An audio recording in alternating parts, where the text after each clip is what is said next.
Olá, queridos alunos, tudo bem com vocês? Aqui é a professora Anne. Estamos aqui para mais uma aula de saúde da criança e do adolescente. Hoje nós conversaremos um pouquinho sobre puericultura, tá? Explicar os termos para vocês, o que significa esse conceito e por que ele é importante em relação à saúde da criança e do adolescente. A puericultura, ela vem do latim pueros, que significa criança. É a ciência médica que se dedica aos estudos dos cuidados com o ser humano em desenvolvimento, mais especificamente com o acompanhamento do crescimento da criança e do adolescente. Basicamente, a puericultura ela vai começar a partir do momento que a criança nasceu, ela passou ali dos primeiros 2, 3 meses, ela já entra nesse período de puericultura, tá? E aí, nesse momento, nós fazemos todo o acompanhamento, desenvolvimento dessa criança, de crescimento dessa criança, né, sempre em conjunto com os pais, para a gente conseguir entender se ela está desenvolvendo da forma correta ou não. Então, basicamente, a puericultura é o atendimento que nós fazemos após o nascimento dessa criança, nesse segmento de continuidade, de acompanhamento para essa criança e esse adolescente.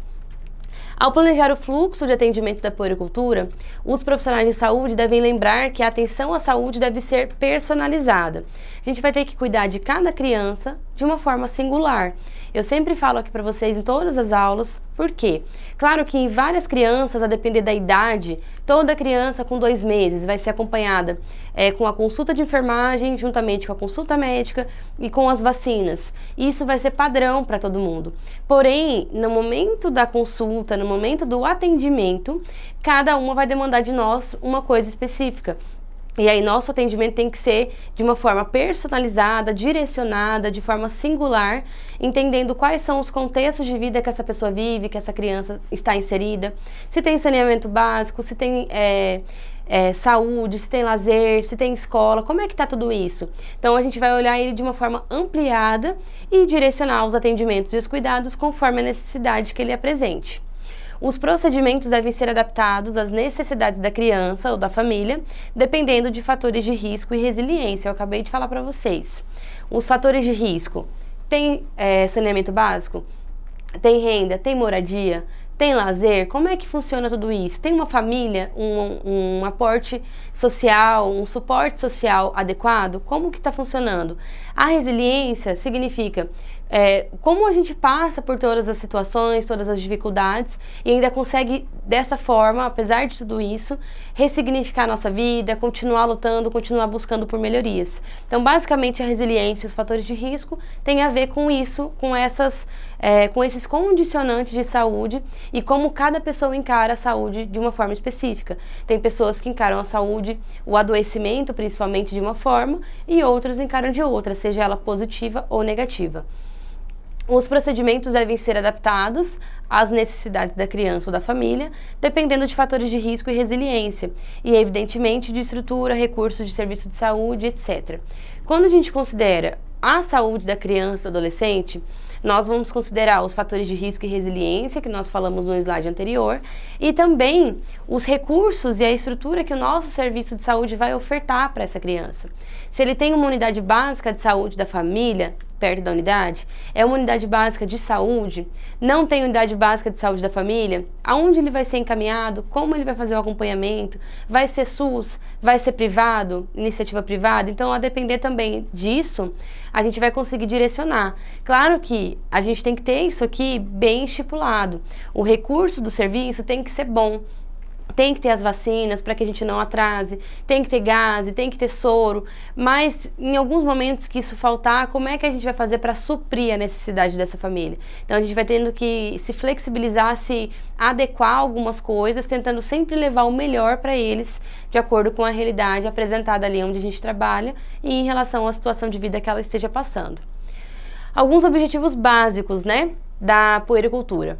Contemplam a promoção da saúde infantil, a promoção, prevenção, recuperação e reabilitação à saúde, principalmente quando a gente fala de promoção e prevenção, é evitar agravos, evitar que essa criança venha a morrer de desnutrição, de diarreia e outros fatores de mortalidade que são indicativos de uma má condição de vida. Então, se eu tenho condicionantes sociais ruins, consequentemente essa criança vai adoecer por causas evitáveis e ela pode vir a óbito por conta disso. Então, quando nós falamos de promoção e prevenção, é basicamente esse contexto que nós queremos aplicar para vocês.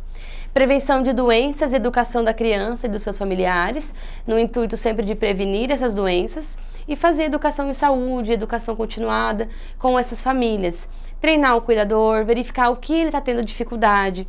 Muitas vezes a mãe não sabe direito como fazer a pega para amamentar, como fazer o cuidado com o seio, como fazer o cuidado com a criança, né? E nesse sentido, nós faremos isso aqui em conjunto, tá? Todos os cuidados relacionados a essa criança e também a família que cuida da criança.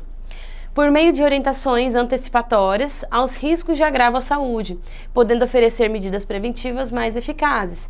Se eu sei que aquela criança é mais vulnerável socialmente, como eu posso fazer para que ela tenha a saúde melhorada, tenha essa saúde preservada? Então, orientar os pais, olha, evite de fazer isso, dê tal alimento para ele, vamos estimular essa parte imunológica, vamos tentar ganhar um peso, vamos estimular com movimentos motores, enfim, tudo que a gente puder, vamos fazer a vacinação em dia, para ir sempre direcionando e oferecendo medidas mais eficazes, mais efetivas para essa família. São fundamentais a utilização e o adequado preenchimento da caderneta de saúde da criança para o registro das principais informações de saúde dela. Instrumentos como esses são reconhecidos como facilitadores da comunicação entre pais e profissionais.